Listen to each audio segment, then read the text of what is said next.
Seja muito bem-vindo a mais um episódio do Medicina Sem Cortes. Você já sabe, o Medicina Sem Cortes é um podcast da Sobrice, está sendo gravado diretamente do Sobrice Onco, evento que reúne os principais especialistas em radiologia intervencionista e oncologia no Brasil. No episódio de hoje a gente vai abordar um tema extremamente atual, extremamente importante, desafiador, o câncer de fígado, uma doença que exige não só o diagnóstico precoce, mas uma abordagem terapêutica integrada entre diversas especialidades médicas. Conosco o Dr. André Assis, aqui à minha esquerda, médico radiologista intervencionista no Hospital das Clínicas da Faculdade de Medicina da Universidade de São Paulo, a doutora Liliana Ducati, que também é especialista em transplantes no HC, no HC da Faculdade de Medicina da USP, e o Dr. Hilton Muniz Leão Filho, do HCOR.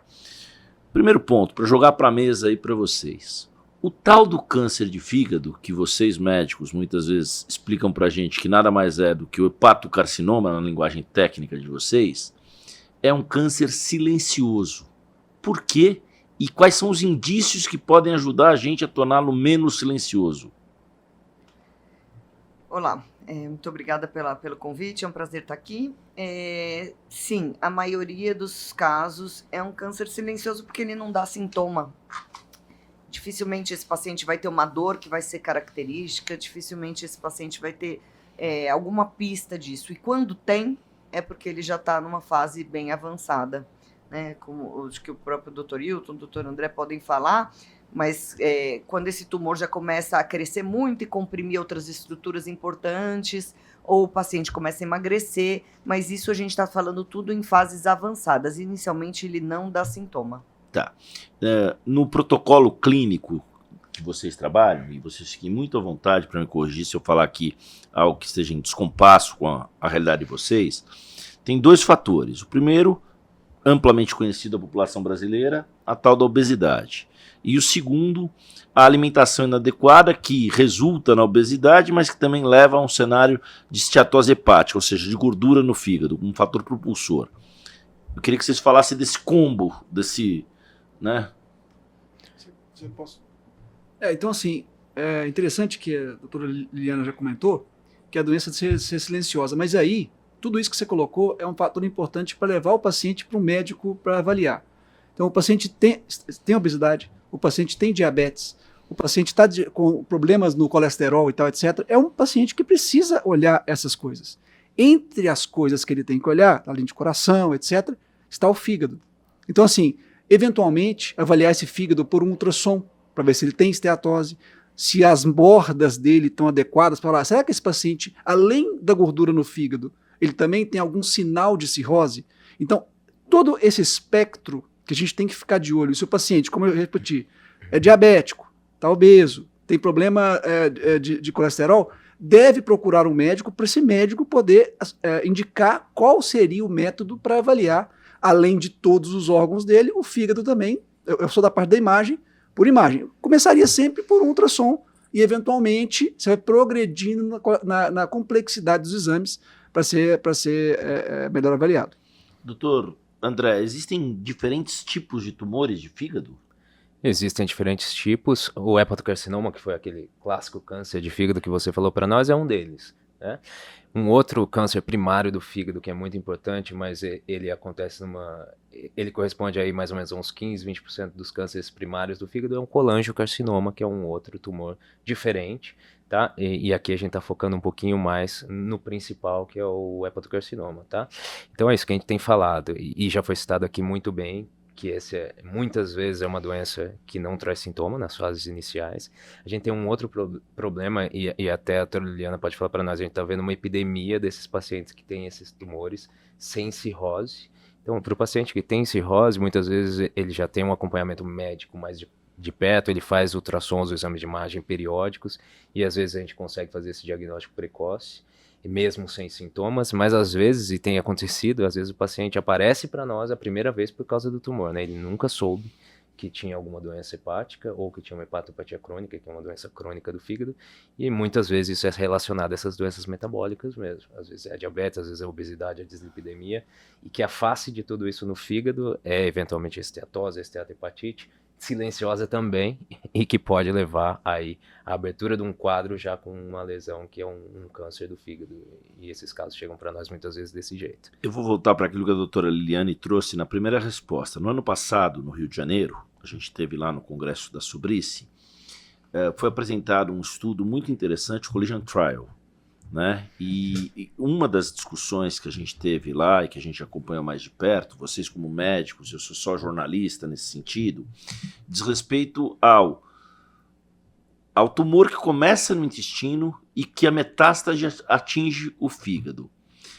Esse percurso entre intestino e fígado, como é que a população que nos acompanha, do ponto de vista do protocolo institucional, das prerrogativas, do papel da Sobrice, como é que ela pode fazer uma investigação clínica acerca disso? Então, assim, a gente estava falando de um hepatocarcinoma e agora a gente está falando de um outro cenário, que é uma metástase, um fígado do intestino que espalhou para o fígado. O câncer de intestino, ele é um câncer muito prevalente na população, também muito ligado à obesidade, sedentarismo, maus hábitos alimentares, etc, etc. E o principal sítio de metástase, ou seja, quando esse tumor espalha, o principal sítio de metástase é para o fígado. Então, a gente vê muitos casos que o tumor aparece no fígado, a gente vai ver, na verdade, ele é do intestino. Então, as sociedades, elas estabelecem pacientes sem familiares com câncer de intestino, ou seja, uma pessoa que não tem ninguém, não tem pai, não tem mãe que tiveram câncer de intestino. Aos 45 anos, devem começar a fazer colonoscopia, que é um método de screening, que é um método, então, para a gente investigar eventuais lesões que podem ter no intestino, que inicialmente podem ser silenciosas também. Então, nesse caso, o paciente com 45 anos a partir vai ser submetido à colonoscopia para ver se tem algum tipo de lesão. Sempre que alguma lesão intestinal é encontrada, esse paciente é obrigado a fazer um exame de abdômen total para ver se já existe alguma metástase ou não, e o fígado é o primeiro sítio mais frequente. E as perspectivas clínicas nesse sentido? A radiologia intervencionista tem se debruçado sobre tratamentos que assegurem melhor qualidade de vida, que o paciente chega no hospital e volta para casa no mesmo dia, que faz técnicas se usa técnicas minimamente invasivas nesse sentido. Para onde a gente caminha nesse sentido? É uma pergunta muito interessante. Então, a radiologia intervencionista tem se envolvido cada vez mais com esse grupo de pacientes. Tanto com os pacientes com tumores primários, que eram aqueles que a gente estava falando no início, principalmente o hepatocarcinoma, mas também com as metástases de diversos tumores que eventualmente formam nódulos, outros tumores no fígado, né? O hepatocarcinoma talvez seja o tumor aqui principal, em que a gente pode atuar mais com radiologia intervencionista. Existe uma gama muito grande de pacientes com apresentações diferentes desse câncer, e nem todos eles, infelizmente, podem logo de cara receber uma terapia definitiva, digamos assim, que muitas vezes é hepatectomia ou é um transplante hepático. Às vezes esses pacientes não têm critérios para isso, e aí a radiologia intervencionista consegue muitas vezes controlar a doença, eventualmente com alguns métodos mais avançados, métodos novos, até fazer tratamentos curativos para esses pacientes. E isso também, muitas vezes, pode ser aplicado para doença metastática, né? Para tumores de cólon, por exemplo, que tem metástases hepáticas e, por exemplo, podem fazer tratamento com terapia ablativa, né? Que é tratamento que queima aquelas lesões do fígado com agulha. Então, a gente está tendo uma interface cada vez maior entre a radiologia intervencionista, a hepatologia, a cirurgia do transplante, a cirurgia oncológica, os oncologistas clínicos, e dessa maneira, com esse tratamento multimodal, digamos assim, a gente consegue oferecer para esses pacientes um tratamento otimizado, e muitas vezes a gente consegue trazer de volta esse paciente para um cenário de um tratamento potencialmente curativo, que é o que a gente quer para todos esses pacientes. Sim. Doutores, para a gente encerrar aqui o assunto câncer de fígado, né, essa prerrogativa multidisciplinar de tratamento de câncer de fígado é um assunto que renderia horas, que daria infinitos desdobramentos aqui para a gente. Eu acho que vale a pena a gente explicar para quem está nos assistindo, ainda na prerrogativa do papel institucional da Sobrice, o que é a radioembolização, quando ela se aplica ao câncer de fígado, o que é a quimioembolização e o que é essa ablação por micro-ondas que o Dr. André acabou de citar. Em que casos essa decisão clínica, que para nós que somos leigos parece tão complexa, ela é sumariamente adotada por vocês? Então, de maneira... esse é um tema complexo, não é uma resposta tão simples assim, e por isso é importantíssimo fazer o que a gente está fazendo aqui, né, que são esses encontros, os tumor boards, as várias especialidades que tratam o paciente com câncer, para definir justamente qual é a melhor estratégia de tratamento para a doença que o paciente apresenta naquele momento. Então, você citou para nós aqui algumas modalidades de tratamento local que são feitas por radiologia intervencionista, né? Então, os tratamentos ablativos, que são aqueles tratamentos por agulha que a gente falou, eles normalmente tratam o paciente de maneira muito efetiva, com intenção curativa de uma maneira geral para a doença que é menos avançada. Então, um paciente que chega com lesões pequenas, com localizações favoráveis muitas vezes, e aí a gente consegue lá com uma agulha, em vez desse paciente ser submetido a uma cirurgia grande, a gente consegue fazer um tratamento mais localizado e algumas vezes menos mórbido. A quimioembolização por paciente de câncer primário, por hepatocarcinoma, normalmente a gente usa mais para o paciente que tem doença intermediária, que é o paciente que tem a doença um pouco mais avançada, que tem múltiplos nódulos, para aqueles pacientes em que as terapias por agulha, ou cirurgia, ou transplante, algumas vezes não tem, né, um benefício otimizado, tá? E mais recentemente a radioembolização, que é um tratamento que a gente já vem fazendo aqui no Brasil faz quase 15 anos, então não é mais tão novo assim. É semelhante à TACE, que é a quimioembolização, só que usa um outro método. Em vez de a gente causar isquemia, que é falta de sangue no tumor, a gente chega no tumor e injeta uma substância radioterápica. E aquilo, a depender da dose, tem um efeito muito, muito interessante. Então, mais recentemente, a gente vem tratando esses pacientes com radioembolização de maneira mais seletiva, com doses muito maiores, e a gente está vendo resultados, em alguns casos, semelhantes à de cirurgia, ou tratamento por agulha, que são os melhores resultados que a gente vê. E qual que é a vantagem disso? Porque a gente consegue usar isso para um número maior de pacientes, a gente consegue fazer isso para pacientes com doença mais avançada. Então, não só agora a radiologia intervencionista consegue tratar pacientes com lesões pequenas e doença inicial, mas também a gente consegue beneficiar pacientes com doença mais avançada. Vocês têm uma atuação muito bacana no Hospital das Clínicas, portanto nós estamos falando de saúde pública e nós estamos falando de quem precisa dessa informação, e na Faculdade de Medicina da Universidade de São Paulo. E aí a gente tem alguns dados que chamam muito a atenção. O primeiro deles é um dado de que o câncer de fígado é a terceira principal causa de morte por câncer no mundo, de acordo com a OMS, né? E aí no INCA, aqui no Brasil, o Instituto Nacional do Câncer, preconiza ou estima que sejam pelo menos 10 mil casos por ano, novos casos por ano de câncer de fígado. Considerando esse combo, doutora Liliane e doutor Hilton, obesidade, sedentarismo, má qualidade de alimentação, correria da vida cotidiana, etc. e tal. Esse número de 10 mil novos casos, ele não estaria subdimensionado, subnotificado?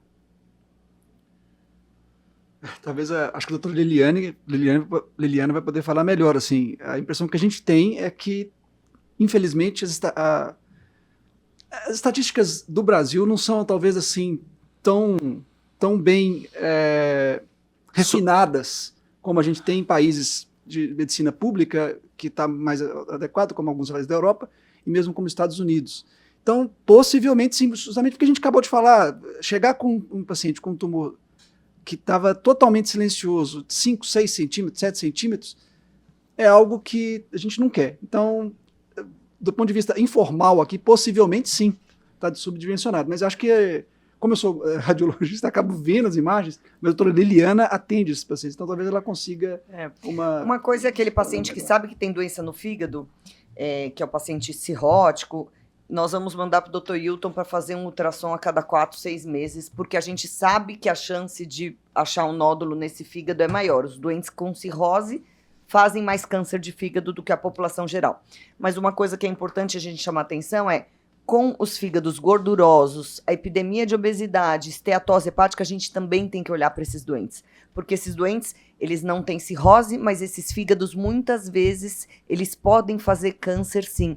Não precisa virar cirrose para ter o câncer. Esses fígados gordurosos, a gente sabe que eles também são fazedores, entre aspas, de tumores de câncer. Então, a gente não tem que mandar para o Dr. Hilton só os pacientes cirróticos para fazer ultrassom. A gente tem que mandar também esses pacientes que têm obesidade, sobrepeso, colesterol alto, diabetes. A gente também tem que mandar Síndrome metabólica. que é a síndrome metabólica. Então, a gente também tem que olhar para esses doentes e mandar eles precocemente para o Dr. Hilton, para não esperar o Dr. Hilton falar assim, olha, tem um tumor de 6 centímetros. Não, para o Dr. Hilton já vê uma nódulinha ali pequenininho, para a gente, junto com o Dr. André, junto com oncologistas, a gente poder oferecer o melhor tratamento.